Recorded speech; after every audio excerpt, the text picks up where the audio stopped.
ብዙ ሰዎች በዓለም ካርታ ላይ መኖሯን እንኳ አያውቁም። ባለጸጋ ካልሆኑ በስተቀር በሮቿ ለተቀረው ዓለም ዝግ ይመስላሉ። ይህቺ ባለፉት 300 ዓመታት በዓለማችን እጅግ ሀብታም ከሆኑ ቤተሰቦች በአንዱ የምትመራ የአውሮፓ ሀገር ናት። የዘር ሐረጋቸውም እስከ ሮማ ኢምፓየር ድረስ ይመዘዛል። በእግር መጓዝ የሚወድ ሰው የሀገሪቱን ረጅሙን ርቀት አቋርጦ ከደቡብ ጫፍ እስከ ሰሜን ጫፍ በ5 ሰዓታት ውስጥ መድረስ ይችላል። እዚያ የሚኖር የማራቶን ሯጭ ሙሉ ማራቶን ለመሮጥ ቢሞክር ሳይጨርስ ከሀገሪቱ ክልል ይወጣል። በመጠንና በሕዝብ ብዛት ትንሽ ልትሆን ትችላለች፣ ነገር ግን በነፍስ ወከፍ የሀገር ውስጥ ምርት ከዓለም ባለጸጋ ሀገራት አንዷ ናት። በአስደናቂ ሁኔታ 187,000 የአሜሪካ ዶላር በማስመዝገብ ከሞናኮ በመቀጠል ከዓለም ልሂቃን ተርታ ተሰልፋለች።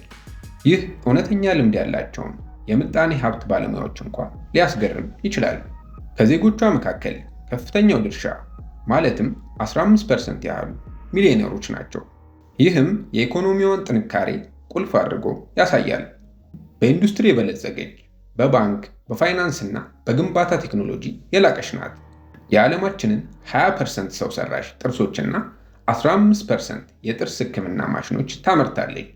ዛሬ የምናደርገው ጉዞ አውሮፕላን ማረፊያ፣ የመከላከያ ሰራዊት ወይም የራሷ መገበያያ ገንዘብ የሌላት ወደ ሆነችው የአውሮፓ ሀገር ነው። ይህቺ ሀገር የማንም ሀገር ዕዳ የለባትም። በአውሮፓ አራተኛዋ፣ በዓለም ደግሞ 6ኛዋ ትንሿ ሀገር ወደ ሆነችው ወደ ሊክተንስታይን እንኳን ደህና መጡ። በሰሜን በኦስትሪያ በምዕራብ ደግሞ በስዊዘርላንድ የምትዋሰነው ሊክተንስታይን በአውሮፓ ውስጥ በጎብኚዎች ዘንድ በሁለተኛ ደረጃ በትንሹ የምትጎበኝ ሀገር ናት። ይህ ገለልተኛነት የራሷ መለያ ሲሆን ልዩ ባህሪዋን ጠብቃ እንድትቆይ ያደረገ ሆን ተብሎ የተወሰደ ምርጫ ነው። የወደብ መዳረሻ ወይም የተፈጥሮ ሀብት የላትም። የምትመራውም እስከ ሮማ ኢምፓየር የሚዘልቅ የዘር ግንድ ባላቸው ጥቂት የቀሩ ንጉሳዊ ቤተሰቦች ነው። ከፍተኛ የቱሪስት ፍሰት አታበረታታም። ይልቁንም ለልዩ ደንበኞችና ከፍተኛ ክህሎት ላላቸው ባለሙያዎች ትኩረት ትሰጣለች። የሊክተንስታይን ውብ መልክዓ ምድር የስዊዘርላንድ ተፈጥሯዊ ውበት ቀጣይ ነው ሊባል ይችላል። ንጹህ ወንዞች፣ በረዶ የለበሱ ተራሮች እና ልክ እንደ አኒሜሽን ፊልም የሚመስሉ አረንጓዴ መስኮች አሏት። አየሩ ንጹህ፣ አካባቢውም ጸጥታ የሰፈነበት ነው። ሊክተንስታይን የራሷ አውሮፕላን ማረፊያ ስለሌላት ወደ ሀገሪቱ ለመግባት መጀመሪያ ስዊዘርላንድ፣ ኦስትሪያ ወይም ጀርመን መሄድ አለብን። የትራንስፖርት ስርዓቷ እጅግ ዘመናዊ በመሆኑ በባቡር፣ በአውቶቡስ ወይም መኪና ተከራይተው መግባት ይችላሉ። በየቀኑ 21,000 ሰዎች ከጎረቤት ሀገራት ወደ ሊክተንስታይን ለስራ ይገባሉ። የሀገሪቱ ነዋሪዎች ቁጥር በየቀኑ በ50% ይጨምራል። ምክንያቱም ባለሙያዎች ጠዋት ገብተው ማታ ወደ ሀገራቸው ይመለሳሉ። እነዚህ ባለሙያዎች በሊክተንስታይን ጥሩ ደሞዝ ይከፈላቸዋል። በትራንስፖርት ምቾት ምክንያት በየቀኑ እየተመላለሱ ይሰራሉ። ይህ ሁኔታ ሊክተንስታይንን የቀን የኢኮኖሚ ማዕከል ያደርጋታል። ዋና ከተማዋ ቫዱዝ ትባላለች። የልዑሉ መኖሪያና የዓለማችን ግዙፍ ባንክ መቀመጫ ናት። የህዝብ ብዛቷ 5500 ብቻ ነው። ሊክተንስታይን በ11 ግዛቶች የተከፈለች ሲሆን በዓለም ላይ እጅግ ባለጸጋ በሆኑ ቤተሰቦች ትመራለች። የአሁኑ መሪ ልዑል ሃንስ አደም ሁለተኛ የግል ሀብታቸው 6.2 ቢሊዮን ዶላር አካባቢ ሲሆን በአውሮፓ ካሉ ባለጸጋ ነገስታት አንዱ ናቸው። ቤተሰባቸው ኤልጂቲ ግሩፕ የተባለ ግዙፍ የባንክ ኢምፓየር አላቸው። ልዑሉ በሀገሪቱ ውስጥ ከፍተኛ ስልጣን አላቸው። ፓርላማውን የመበተን፣ መንግስትን የማሰናበትና ዳኞችን የመሾም መብት አላቸው። ይህ አይነቱ ስልጣን በዘመናዊቷ አውሮፓ ብርቅ ነው።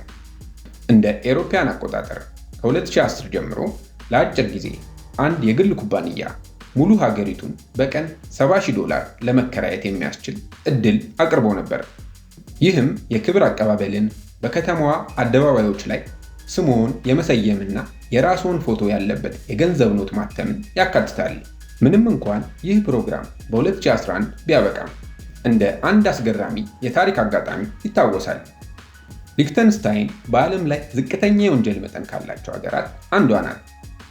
ሰራዊቷን በ1868 አፍርሳለች። አንድ አስቂኝ ታሪክ አለ። የሊክተንስታይን ሰራዊት ወደ ጦርነት ሄዶ ከሄደበት ቁጥር በላይ ሆኖ የሚመለስ የዓለማችን ብቸኛው ሰራዊት ነው ይባላል። ምክንያቱም በኦስትሮ ፕራሻ ጦርነት ወቅት 80 ወታደሮችን ልካ ሲመለሱ ግን በመንገድ ላይ ያገኙትን አንድ አዲስ ጓደኛ ይዘው 81 ሆነው ተመልሰዋል። በ2007 ደግሞ የስዊዘርላንድ ወታደሮች በጭጋግ ምክንያት መንገድ ተሳስተው በስህተት 2 ኪሎ ሜትር ያህል ወደ ሊንክተንስታይን ገብተው ነበር። ስዊዘርላንድም ለዚህ ስህተት ይቅርታ ጠይቃለች። ከ300 ዓመት በፊት ሊንክተንስታይን የምትባል ሀገር አልነበረችም። ሀገሪቱ የተመሰረተችው በ1719 ነው። በኦስትሪያ ይኖሩ የነበሩ ባለጸጋ መኳንንት ለሮማው ንጉሠ ነገሥት ቅርብ ለመሆን የራሳቸው ግዛት እንዲኖራቸው ፈለጉ። መሬት ገዝተው ለንጉሠ ነገሥቱ በማቅረብ ግዛታቸው እንዲባረክ አደረጉ። በዚህም የሊንክተንስታይን ግዛት ተፈጠረ። የሊንክተንስታይን ኢኮኖሚ 2 ሞተሮች አሉት። አንደኛው ኢንዱስትሪ ሲሆን 40% የሚሆነውን የሀገሪቱን ኢኮኖሚ ይይዛል። እንደ ሂሊቲ ወይም የግንባታ ማሽነሪ እና አይቮክላር የጥርስ ሕክምና ውጤቶች ያሉ ግዙፍ ኩባንያዎች መነሻቸው እዚህ ነው። ሁለተኛው ደግሞ ፋይናንስ ነው። ሀብታሞች ታክስ ላለመክፈል ገንዘባቸውን እዚህ ያመጣሉ። ኤልጂቲ ግሩፕ እና ሌሎች ባንኮች የሀገሪቱ የኢኮኖሚ ምሰሶች ናቸው። ወደ ሊንክተንስታይን ገብቶ ስራ ማግኘት በመርፌ ቀዳዳ የመሽሎክ ያህል ከባድ ነው። ለስደተኞች በሯ ዝግ ነው። ስራ ለማግኘት መጀመሪያ በዚያ ሙያ የሚሰራ ዜጋ አለመኖሩ መረጋገጥ አለበት። ዜግነት ለማግኘት ሂደቱ እጅግ ጠንካራ ነው። ቢያንስ ለ10 ዓመታት መኖር፣ የጀርመንኛ ቋንቋ መፈተንና የቀድሞ ዜግነትን መተው ይጠይቃል። የኑሮ ውድነቱ እጅግ ከፍተኛ ነው።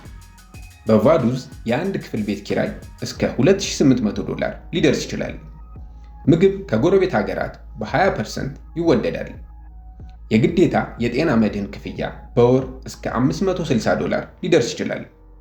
በመጨረሻም ነሐሴ 15 የሀገሪቱ ብሔራዊ ቀን ነው። በዚህ ቀን ልዑሉ ዕድሜያቸው ከ18 ዓመት በላይ የሆኑ የሀገሪቱን ነዋሪዎች በሙሉ ወደ ቤተ መንግስታቸው በነፃ ይጋብዛሉ። እዚያም ልዑሉን አግኝተው ለጥቂት ደቂቃዎች ማውራት ይችላሉ። ዛሬ ከእኛ ጋር ስለነበሩ እናመሰግናለን።